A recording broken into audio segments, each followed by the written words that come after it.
रखा और इसमें समय समय पर घी डालते रहे। वो कभी भी ये दोनों एक ना हो जाएं, इसके लिए पूरी ताकत लगाकर अपने एजेंटों को उन्होंने भारत की बहुत सारी संस्थाओं में घुसा के बिठा दिया कि ये समाज एक ना हो जाए। और इस तरह से बदस्तूर गाय कटती रही और हत्या होते होते करोड़ों की संख्या में पहुंच गई। जब अंग्रेज गए 15 अगस्त 1947 को, तो भारत के महात्मा गांधी जैसे कुछ क्रांतिवीर जो जीवित थे, उन्होंने ये प्रश्न उठाया कि हाँ, और कहा कि अब अंग्रेज गए हैं, जल्दी से गोहत्या बंद होनी चाहिए। तो वो गोहत्या बंद होने के लिए भारत की संसद में प्रस्ताव आया और उस प्रस्ताव को लाने वाले एक बहुत अच्छे सांसद थे, उनका नाम था महावीर त्यागी। वो कई बार संसद सभ्य बने थे, माने खासदार बने थे। सोनीपत नाम का एक क्षेत्र है हरियाणा में, वहां से वो जीत कर आते थे और किसी राजकीय पक्ष के टिकट पर नहीं, अकेले जीत कर आते थे। महावीर त्यागी जी के बारे में कहा जाता है कि जब वो संसद में खड़े होकर भाषण दिया करते थे तो पंडित जवाहरलाल नेहरू सारे काम छोड़कर उनका भाषण सुना करते थे, क्योंकि वो सरकार की इतनी खिंचाई करते थे तो उसका जवाब कैसे देना है संसद में, ये नेहरू जी के लिए मुश्किल हो जाता था। तो नेहरू जी सब काम छोड़कर महावीर त्यागी जी का भाषण सुनते। महावीर त्यागी जी ने सबसे पहले याद दिलाया कि देखो, अंग्रेज अब चले गए, हमारी सरकार आ गई, अब गो हत्या बंद करने के लिए कानून बनाओ। तो संसद में प्रस्ताव आया, उस पर बहस हुई।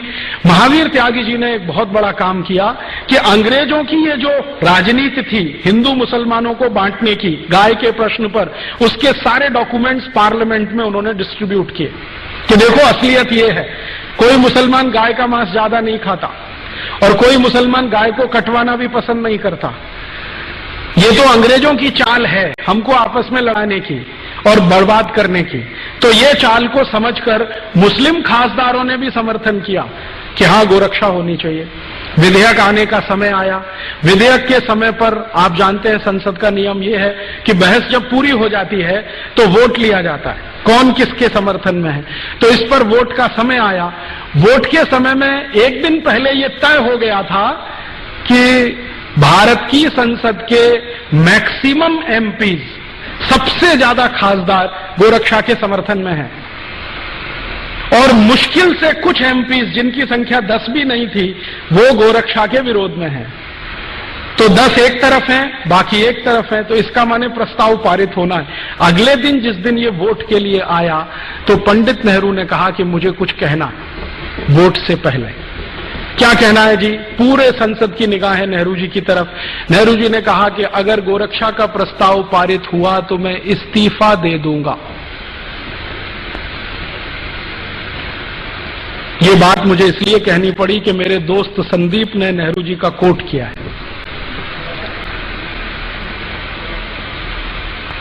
कई बार हमें धोखा हो जाता है, चेहरा कुछ होता है, असलियत कुछ होती है। हमारे देश में अभी थोड़े दिन पहले से एक बहुत बड़ा मामला आया है सामने, बहुत गंभीर मामला है। वो अगर राजनीतिक लोग उसको थोड़ा बाजू में रख दें तो भी देश के लिए बहुत गंभीर मामला है। गंभीर मामला ये है कि रूस की खुफिया एजेंसी केजीबी के एक बहुत बड़े ऑफिसर ने एक दस्तावेज आधारित किताब लिखी है जिसमें उसने नाम लेके कोट किया है कि भारत के कौन कौन प्रधानमंत्री, कौन कौन मंत्री रूस से पैसा लेते रहे और रूस के समर्थन में इस देश में कानून बनाते रहे। उस किताब में मित्रोखिन नाम का वो ऑफिसर है, उसने लिखा है कि भारत में प्रधानमंत्रियों का मुखौटा कुछ होता है, कार्य कुछ होता है। ये बात आपको समझ में आए इसलिए मैंने सुना है कि नेहरू जी आजादी के पहले भाषण दे रहे हैं कि कत्ल खानों के सामने से गुजरता हूं तो मुझे घिन आती है, 1 मिनट में खड़ा नहीं रह सकता, चील कौए मंडराते हैं, मेरी आत्मा मुझे कचोटती है। प्रधानमंत्री बनने के बाद जब गोरक्षा का प्रस्ताव आता है तो वही नेहरू जी कहते हैं कि प्रस्ताव पारित हुआ तो मैं इस्तीफा दे दूंगा। क्यों? कारण क्या है? इस पे खोज होनी चाहिए कि आजादी के पहले एक कहा और आजादी मिलते प्रधानमंत्री बनते इस्तीफा देने लगे। अब उस जमाने में होता क्या था, नेहरू जी की धमकी के इस्तीफा दे दूंगा तो पूरी पार्लियामेंट हिल गई महावीर त्यागी को छोड़कर। क्योंकि उनके ऊपर इसका कोई असर नहीं था, क्योंकि वो कांग्रेस के टिकट पर कभी चुन के नहीं आते थे। तो जो कांग्रेस के टिकट पर चुन के आने वाले खासदार थे, उनके लिए प्रश्न खड़ा हो गया, अब क्या होगा? नेहरू जी इस्तीफा दे देंगे, सरकार चली जाएगी, पता नहीं दोबारा जीत के आएंगे कि नहीं आएंगे, मंत्रिमंडल में स्थान मिलेगा कि नहीं मिलेगा। ये होता है ना, आज भी होती है ना तकलीफ।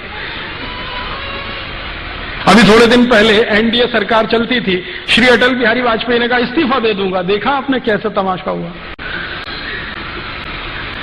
एक दिन ऐसा हुआ, श्रीमती सोनिया गांधी ने कहा मैं प्रधानमंत्री नहीं बनूंगी। आपने देखा कैसा तमाशा हुआ दिल्ली में?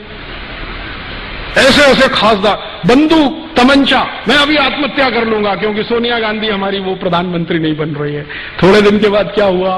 वो वहां चले गए, वो वहां चले गए। किसी ने आत्महत्या किया क्या? सोनिया गांधी प्रधानमंत्री नहीं बनी, फिर भी किसी ने आत्महत्या किया क्या? राजनीति में चेहरे कुछ होते हैं, मुखौटे कुछ होते हैं। इतने सारे उदाहरण मैं आपको दे रहा हूं एक ही बात समझाने के लिए, मुखौटे कुछ होते हैं, चेहरे कुछ होते हैं। बिल्कुल जरूरी नहीं है कि कोई बात जो कह दी है उन्होंने पब्लिकली उस पर वो टिकेंगे, क्योंकि हिंदुस्तान की राजनीति का यही सबसे बड़ा दुर्गुण है। एक दिन बोलना, अरे मुझे तो गलत कोट किया है अखबार वालों ने, अखबार वाले सुना देंगे देखो तुमने बोला है, हाँ बोला है तो तुमने गलत अर्थ निकाल लिया इसका। अब कितने अर्थ होते हैं किसी शब्द के, ये पॉलिटिशियन से आप पूछिए। ये जो बीमारी है ना भारत में, नेहरू जी के समय से है, आज की नहीं है। मैं आपको ये समझाना चाहता हूं। और चूंकि ये बीमारी उस जमाने से है, इसलिए गोरक्षा का कानून आज तक बना नहीं इस देश में। जब जब संसद में कोशिश हुई, कुछ ना कुछ अड़ंगा इसी तरह का। एक और उदाहरण देता हूं। 1966 में, आप में से कुछ लोग होंगे, मैं तो तब पैदा भी नहीं हुआ था जिस समय की यह घटना है। भारत के लाखों संतों ने एक बहुत बड़ा जुलूस निकाला दिल्ली में, गाय रक्षा होनी चाहिए, कानून बनना चाहिए। गांधी जी तो तब थे नहीं, विनोबा जी थे, गांधी जी के शिष्य थे। उनका आशीर्वाद लेके बहुत बड़े बड़े साधु संत इकट्ठे हुए। स्वामी करपात्री जी महाराज, जो शंकराचार्य के स्थिति वाले संत हैं, वो उन्होंने लीडरशिप लिया, गोरक्षा होनी ही चाहिए। लाखों साधु संत इकट्ठे हुए और उन्होंने कहा कि हम संसद को घेर लेंगे अगर सरकार गोरक्षा का कानून पारित नहीं करती। सौभाग्य या दुर्भाग्य जो भी कहिए, स्वामी करपात्री जी महाराज के थोड़े दिन पहले के आशीर्वाद से श्रीमती इंदिरा गांधी प्रधानमंत्री बन गई थी। तो स्वामी करपात्री जी को लगता था कि इसको तो आशीर्वाद मैंने दिया है, अब ये कैसे मना करेगी मेरे काम को। स्वामी जी को मालूम नहीं था, चेहरे कुछ होते हैं, मुखौटे कुछ होते हैं। अच्छा, विनोबा जी ने भी आशीर्वाद दिया था, आपको मालूम है, श्रीमती इंदिरा गांधी को। इंदिरा गांधी जब प्रधानमंत्री बनी थी तो उनकी पॉलिटिकल पोजीशन बहुत कमजोर थी। उनके सामने जो टक्कर में थे ना, वो बहुत पावरफुल लीडर थे, निजलिंगप्पा, बहुत पावरफुल आदमी थे। पूरा दक्षिण भारत उनके समर्थन में खड़ा था और तय था कि ये प्राइम मिनिस्टर बनेंगे। निजलिंगप्पा को अड़ंगी लगाकर श्रीमती गांधी प्रधानमंत्री बनी थी। तो बहुत सारे संतों से आशीर्वाद लिया था, तो करपात्री जी ने भी दे दिया, विनोबा जी ने भी दे दिया। अब प्रधानमंत्री बनते ही याद दिलाया विनोबा जी ने, वो काम करो ना मेरा, वो हत्या बंद करने के लिए कानून लाओ। तो कहा बाबा अभी थोड़े दिन संभालने तो दो। तो बाबा ने कहा कितना दिन लगेगा संभालने में। तो दिन बीतते गए और करपात्री जी महाराज का धैर्य चुक गया, तो उन्होंने एक बहुत बड़ा जुलूस निकाल दिया, सरकार को घेरना है, संसद को कॉर्डन कर देना है, कोई अंदर जाएगा नहीं, कोई बाहर आएगा नहीं जब तक गोहत्या बंद नहीं होती। आप जानते हैं क्या हुआ? जिन करपात्री जी महाराज के आशीर्वाद से श्रीमती गांधी प्रधानमंत्री बनी थी, उन्हीं के ऊपर श्रीमती गांधी ने गोली चलवाई और एक नहीं सैकड़ों साधु उसमें मर गए। लेकिन गो हत्या नहीं रुकी, वो वैसे ही चली। उसके बाद स्वामी करपात्री जी ने, उनके शिष्य बताते हैं, मैंने कभी उनसे सीधे बात नहीं की, स्वामी करपात्री जी ने श्राप दे दिया और वो ये कहते हैं कि उसी श्राप का दुष्परिणाम है कि जिस तरह से श्रीमती गांधी ने गोलियां चलवाकर मरवाया था गोरक्षा भक्तों को, उसी तरह से श्रीमती गांधी मारी गई।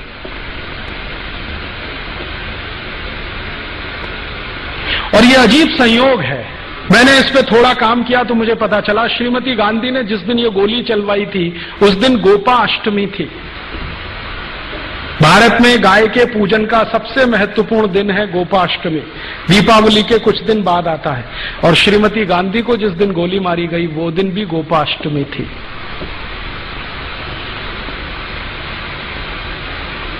ये सब हुआ लेकिन गो हत्या नहीं रुकी।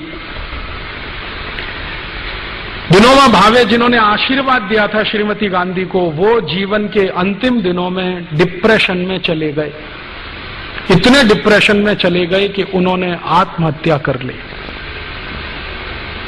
खाना पीना छोड़ दिया, जैन संतों की भाषा में कहूं तो संथारा ले लिया, और कॉन्स्टिट्यूशन की भाषा में कहूं तो आत्महत्या कर ली। इतने डिप्रेशन में गए विनोबा जी। और विनोबा जी बार बार एक प्रश्न पूछते थे कि मैं कोई बहुत बड़ी मांग नहीं कर रहा हूं, एक छोटी सी मांग है कि गाय का कत्ल बंद करा दो। कोई बहुत बड़ी मांग नहीं है, संसद के सब सदस्य मानते हैं, मेजॉरिटी संसद इसके साथ में है। और उन्होंने कहा कि गाय का कत्ल बंद हो जाए तो ये देवनार कत्ल खाना बंद हो जाए जो मुंबई में चलता है, जिसमें 26,000 जानवर आज रोज कट रहे हैं, उस समय 11,000 कटते थे। छोटा सा प्रश्न था, नहीं हुआ और वो वहीं छूट गया। उसके बाद अभी थोड़े दिन पहले जब एनडीए सरकार आई तो बड़ी मुश्किल से एक बिल तैयार करके संसद में पेश किया गया कि गाय की हत्या तुरंत रुकनी चाहिए, कानून तुरंत बनना चाहिए। सवेरे बिल पेश किया गया, शाम को वापस ले लिया। श्रीमान अटल बिहारी वाजपेयी की सरकार ने सवेरे विधेयक पेश किया सरकार की तरफ से, शाम को वापस ले लिया, ये कहते हुए कि इस पे बाद में बहस होगी। मैं आपको ये सुनाकर क्या कहना चाहता हूं, हिंदुस्तान में गाय का कत्ल बंद हो जाए ये हमारी सद इच्छा है, लेकिन गाय का कत्ल चलता रहे उसके लिए कोई बहुत बड़ा षड्यंत्र है, वो समझना जरूरी है। हमारी तो सदिच्छा है कि गाय का कत्ल नहीं होना चाहिए, लेकिन कोई बहुत बड़ा षड्यंत्र है इस देश में जो गाय के कत्ल को लगातार चालू रखना चाहता है। जब भी संसद में इस तरह की बहस होती है कुछ न कुछ इस तरह के सवाल खड़े हो जाते हैं। एक दिन तो मैं खुद संसद की दर्शक दीर्घा में था, उस दिन बहस हो रही थी इसी गोरक्षा के प्रश्न पर। मैं गया था कि आज देखें सांसद कौन किस समर्थन में है, कौन किस पक्ष में। सारे सांसद एक बाजू में स्वर से बोल रहे हैं कि गोरक्षा होनी चाहिए। मुस्लिम सांसद जीएम बनातवाला ने कहा कि अगर बिल पास होता है तो पहला वोट मेरा, गोरक्षा के समर्थन में। उनके साथ दूसरे मुस्लिम सांसद खड़े हो गए, हमारी आपत्ति नहीं है, आप कानून बनाइए। अभी एक महिला खड़ी हो गई, उसका नाम है सुश्री ममता बनर्जी। उसने कहा गाय का मांस खाना मेरा मौलिक अधिकार है, उसका क्या होगा।